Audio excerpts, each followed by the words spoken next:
पाकिस्तान हमेशा भारत से लड़ने और भारत को परेशान करने के लिए सपने देखता है। अपनी पूरी ताकत लगाकर आतंकियों को बचाता है और उन्हें भारत के खिलाफ लड़ने के लिए तैयार करता है। वहीं भारत शांति की राह चलते हुए अभी तक सब कुछ सहता आया है, लेकिन इसी के साथ साथ भारत आज दुनिया के सबसे ताकतवर देशों में शामिल हो गया है। इस समय भारत और पाकिस्तान के बीच तनाव की स्थिति बनी हुई है।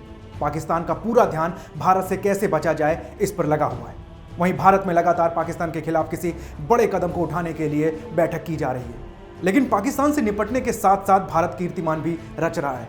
एक तरफ सीमा पर तनाव चल रहा है और दूसरी ओर ओडिशा में भारत को एक और सफलता मिली है। डीआरडीओ ने दोपहर 2 एयर मिसाइलों का सफल परीक्षण किया है।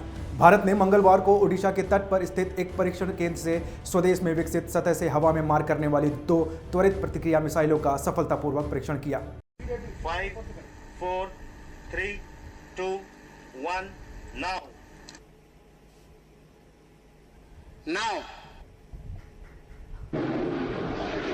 रक्षा सूत्रों ने कहा कि रक्षा अनुसंधान और विकास संगठन डीआरडीओ ने चांदीपुर में एकीकृत परीक्षण रेंज के लॉन्च कॉम्प्लेक्स 3 से सफल परीक्षण किए हैं। जानकारी के लिए बता दें कि परीक्षण के दौरान मिशन के उद्देश्यों को पूरा किया गया है। अलग अलग ऊंचाइयों और स्थितियों से 2 मिसाइलों का परीक्षण किया गया।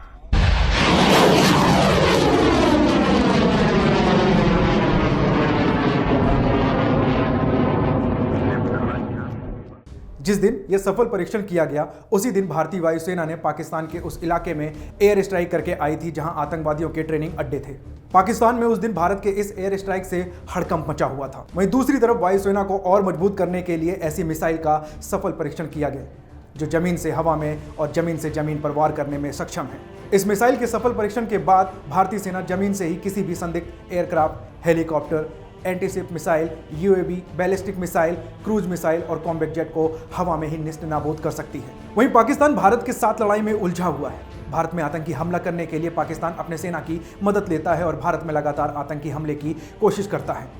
इसी तरह एक आतंकी हमला पुलवामा में सीआरपीएफ के काफिले पर हुआ, जिसमें देश के लगभग 45 जवान शहीद हो गए थे।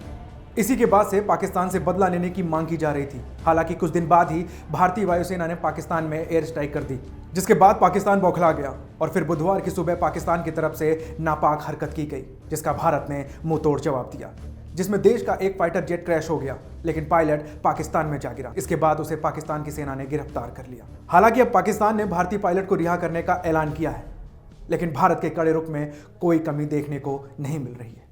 अगर आप हमें फेसबुक पर देख रहे हैं तो फॉलो करें और सी फर्स्ट करें, और अगर यूट्यूब पे देख रहे हैं तो सब्सक्राइब करें और बेल आइकन दबा दें।